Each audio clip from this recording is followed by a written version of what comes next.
Oi, pessoal, tudo bem? Aqui é o Vicente da TM26 da Medicina. Vou aplicar para vocês hoje a nossa quarta aula de farmacologia da neurotransmissão, abordando hoje o transtorno de déficit de atenção e hiperatividade, ok? Aqui para vocês entenderem brevemente um pouco do transtorno, ele vai se manifestar principalmente na infância e vai estar diretamente associado à deficiência ou à ineficiência de transmissão da dopamina e noradrenalina no córtex pré-frontal. É importante que vocês entendam o local e a função, o que ocorre, a ineficiência de dopamina e noradrenalina nesse local. Porque ele vai ser o foco de muitos fármacos para o tratamento, certo? Aqui eu trago para vocês o trio de sintomas presentes no transtorno de déficit de atenção e hiperatividade, que vai ser justamente a hiperatividade, associada ao córtex motor suplementar, a impulsividade ao córtex órbito-frontal e a desatenção ao córtex cingulado anterior e ao córtex pré-frontal dorso-lateral. Essa imagem torna mais didática esse entendimento, e aqui as siglas eu coloquei do lado para vocês poderem consultar. Bom, essa imagem é para vocês terem uma noção geral dos locais, certo? Eu coloquei sistema de cores para vocês se identificarem nas setas. Por exemplo, a hiperatividade, eu coloquei o córtex frontal no geral, porque não apresentava aqui exatamente o córtex motor suplementar. A desatenção, dorso lateral e o cingulado anterior, ok? Aqui é importante vocês entenderem que a pessoa com transtorno de déficit de atenção e hiperatividade, ela vai ter no córtex pré-frontal, que vai ser a região responsável por interpretar os, os estímulos externos, principalmente, interpretar cognitivamente a questão da atenção, tá? Fica mais palpável entender a atenção, porque vai se aplicar aos outros, mas a atenção ela é mais palatável, digamos assim, de entender.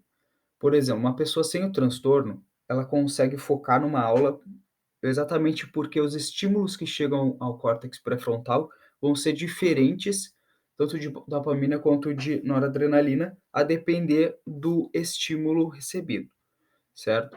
Então ela consegue focar na aula mesmo que tenha pessoas conversando, ou ela consegue escutar uma música mesmo que tenha demais pessoas ao redor dela conversando, porque justamente esses níveis de neurotransmissão vão ser diferentes. Já numa pessoa que apresenta o transtorno de déficit de atenção e hiperatividade, ela vai apresentar no córtex pré-frontal, basicamente, que é a neurotransmissão de forma igual, de forma muito semelhante, de modo que ela não consiga cognitivamente no córtex pré-frontal dela diferenciar qual estímulo é mais emergente ou mais importante do que outro, ok? O que acontece? Em muitos casos, outros locais do cérebro vão acabar sendo utilizados para essa interpretação, tá? Então, esses locais eles não são especializados nessa função, o que acaba dando resultados diferentes, digamos assim, sendo associados muitas vezes à hiperatividade e à própria impulsividade, certo? Bom, já com relação ao trio, aqui eu trago a hiperatividade, tá? Ela vai apresentar como sintomas, sinais em sintomas no paciente. O paciente inquieto, que levanta da cadeira, corre, escala, vai ser aquela criança bem agitada, já pensando que se manifesta principalmente, né, no início da infância, dificuldade de ficar quieto. Com relação à impulsividade, fala muito, fala sem pensar, é impulsivo no modo geral, interrompe, invade. A desatenção, tem pouca atenção de detalhes, erros por descuido e não escuta, é uma pessoa distraída. Já com relação ao tratamento, nós vamos ter a divisão de estimulantes, agentes noradrenérgicos, agonistas alfa-A2 adrenérgicos, tá? Aqui eu vou focar nos estimulantes, apresentando inicialmente o metilfenidato, que vai ser a famosa Ritalina que nós conhecemos, tá? O mecanismo de ação vai ser principalmente a inibição da recaptação de dopamina e noradrenalina, e vai se diferenciar, aqui é importante a gente entender que além dessa inibição da recaptação, ela vai atuar em outros locais, tá? Também vai ser liberador de dopamina nos neurônios pré-sinápticos e ela vai se diferenciar principalmente dos antidepressivos por apresentar uma rapidez maior. Muitos antidepressivos apresentavam de 3 a 4 semanas para ter o resultado.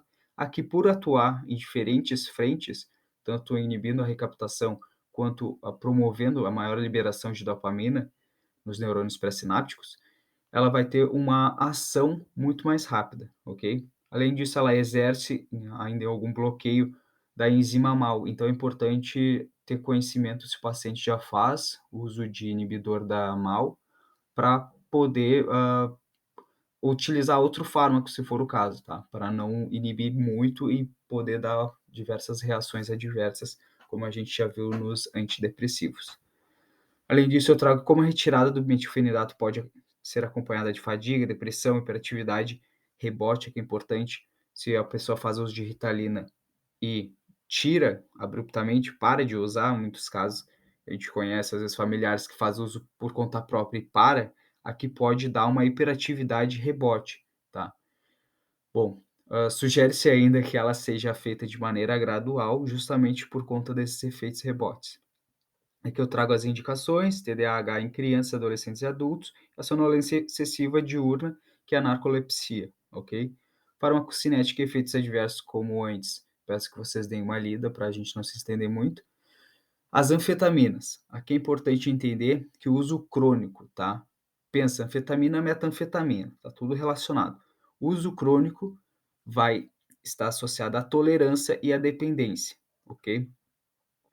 Bom, o mecanismo de ação, nós vamos ter a lisdexanfetamina, que vai ser o profármaco da dextroanfetamina, tá? É importante entender que vai ser a ação da dextroanfetamina que vai auxiliar, que vai ter a ação de fármaco efetivamente. A lisdexanfetamina não vai atuar, ok? E o que que a dextroanfetamina vai fazer? Ela vai bloquear basicamente a recaptação de noradrenalina e dopamina do neurônio pré-sináptico, aumentando a liberação dessas monaminas na fenda sináptica. Então, se a gente for parar para pensar, todos esses mecanismos de ação vão estar associados à questão de aumentar as monaminas na fenda sináptica. Aqui parece um pouco contraditório uma pessoa que tem hiperatividade fazer uso de estimulantes que, em tese, vai aumentar essa atividade. Mas o que que acontece? Aqui a nossa ideia é justamente aquilo que eu falei antes. A pessoa com transtorno de déficit de atenção, ela vai ter os níveis basicamente que iguais de neurotransmissão, sem conseguir diferenciar o que que é importante e o que que não é, utilizando muitas vezes outras regiões do cérebro que não são adaptadas, não são especializadas na interpretação desses estímulos. Então, se a gente utiliza os estimulantes, tanto a Ritalina, que é o metilfenidato, quanto as anfetaminas, como o Venvance, a gente acaba aumentando em locais estratégicos esses neurotransmissores, aumentando tanto a noradrenalina quanto a própria dopamina nesses locais estratégicos, fazendo com que a pessoa tenha uma regulação melhor dessa neurotransmissão no córtex pré-frontal, que é onde está defeituosa, digamos assim, tá defeituosa, tá? De maneira geral, na região pré-frontal. Tentei achar um termo mais específico, mas me faltou a palavra, ok? Além disso, é importante entender que elas intensificam a transmissão noradrenérgica e dopaminérgica no córtex pré-frontal, que foi o que eu acabei de falar, tá? Só resumindo para vocês. As indicações das anfetaminas vai ser TDAH em crianças, adolescentes e adultos e o transtorno da compulsão alimentar, tá? Eu ressalto ainda para vocês, coloquei em vermelho ali, que ela vai ser responsável também pelo bloqueador transportador vesicular das monoaminas. Isso é importante a gente entender porque em doses altas vai sim estar associada a uso abusivo e uso constante vai estar associado à tolerância e à dependência, tá? É algo que é importante entender para acabar orientando o paciente na hora de fazer o uso e fazer o uso adequado. Bom, com relação aos agentes noradrenérgicos, eles vão ser os inibidores seletivos da recaptação de noradrenalina, tá? Vai ser diferente dos inibidores seletivos de serotonina, aqui é noradrenalina, no pré-sináptico, tá? Então, como o próprio nome diz, ele vai inibir de forma seletiva a recaptação de noradrenalina. No córtex pré-frontal, o bloqueio do NAT também vai aumentar os níveis de dopamina, tá?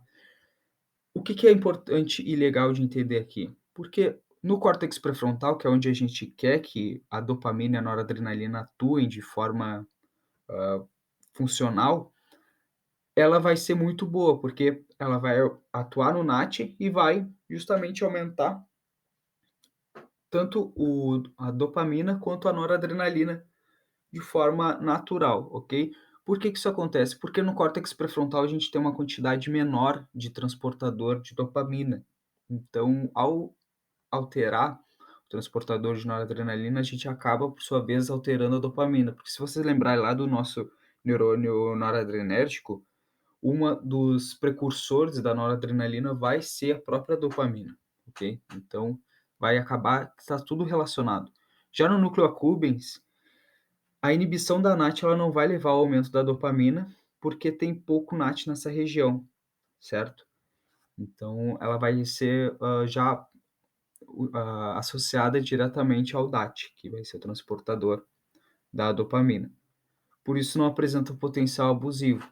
Diferente das anfetaminas, os agentes noradrenérgicos não vão apresentar potencial abusivo, sendo preferivelmente usados para pacientes com múltiplas comorbidades ou próprios pacientes que apresentam históricos de dependência química, ok?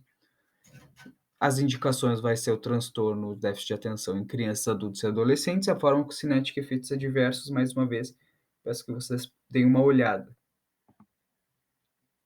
Já nos encaminhando para o fim, os agonistas alfa-2A e adrenérgicos, aqui a gente precisa entender que eles vão ser fármacos utilizados como antidepressivos, principalmente, tá? Aqui com relação à gonfacina, a gente vê que o mecanismo de ação do fármaco é ser agonista seletivo dos recaptadores, dos receptores adrenérgicos alfa-2A central, vão ser pós-sinápticos, ok?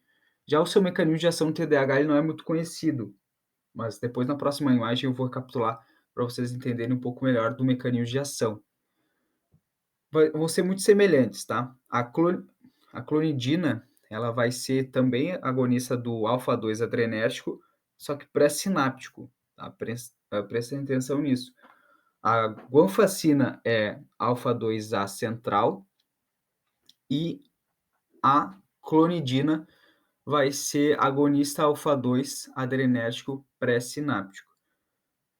Tá? Ela vai produzir, então, a diminuição da atividade dos neurônios noradrenérgicos e vai estimular os receptores alfa-2 adrenérgicos pré-sinápticos, reduzindo a liberação de noradrenalina. As indicações vai ser síndrome de abstinência de opioides, síndrome de abstinência de álcool, associados a benzodiazepínicos e transtornos de Tourette, transtorno de déficit de atenção e tics, comorbidades do déficit de atenção, ok? A golfacina, a indicação é o déficit de atenção primordialmente, mas lembrando que são agentes antihipertensivos justamente por atuar nos alfa-2 adrenérgicos. Aqui é a imagem que eu comentei para vocês, peço que vocês se atentem aqui, que o alfa-2C ele vai estar associado, vai ser pré-sináptico e vai estar associado à sedação e hipotensão, que vai ser um dos efeitos desses fármacos nos pacientes. O alfa-2B vai estar associado à sedação também, sedação e hipotensão nos receptores de imidazolina. Isso aqui é tudo relacionado à clonidina, que foi o segundo ali da tabela da direita, ok? Aqui eles vão estar associados à interação com os receptores pós-sinápticos alfa-2A, eles vão intensificar a resposta desses receptores, a ativação desses receptores no neurônio pós-sináptico, ok?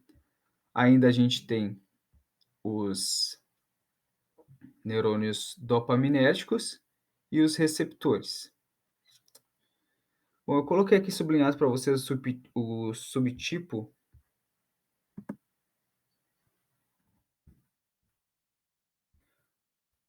Coloquei para você sublinhado o subtipo prevalente no córtex pré-frontal vai ser o alfa-2A, certo? Pós-sináptico, que aparentemente medeia os sintomas de desatenção, hiperatividade e impulsividade do TH, que é ao regular o córtex pré-frontal. Eu li essa frase para vocês terem entendimento geral, mas explicando de forma mais detalhada, o que que acontece?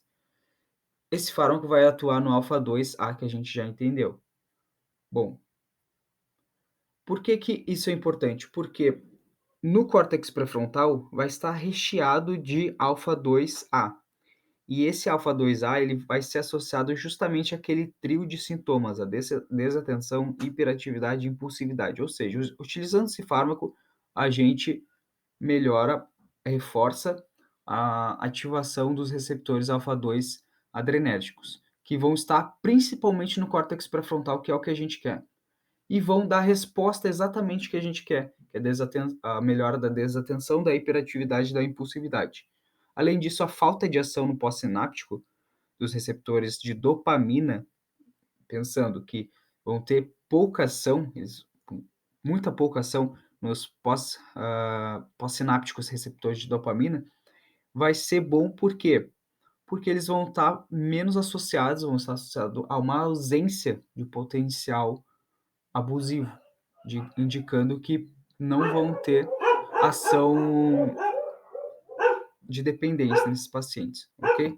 Então, finalizando, já que meus cachorros começaram a latir, ainda bem que só agora, muito obrigado. Eu reforço para vocês utilizarem como fonte principal o UpToDate, tá? Mas sempre fazendo uso do STAL e se quiserem, como eu coloquei muitos resumos, indico vocês a darem uma lida no Psicofármacos, tá? Que a maioria dos resumos que eu coloquei ali foi retirado na íntegra daqui, ou seja, ele é bem resumido mesmo para vocês que querem dar uma aprofundada, mas sem perder muito tempo, ou véspera de prova, dar uma reforçada naquele fármaco que ficaram com dúvida, eu indico psicofármacos dessa capa verde aqui, tá? Eu vou mandar para vocês um drive contendo alguns artigos do UpToDate que eu utilizei para essas aulas e o PDF do psicofármacos, tá bom? Qualquer dúvida, sugestão para melhorar as aulas, eu peço que me chamem no WhatsApp. Muito obrigado, tchau, tchau.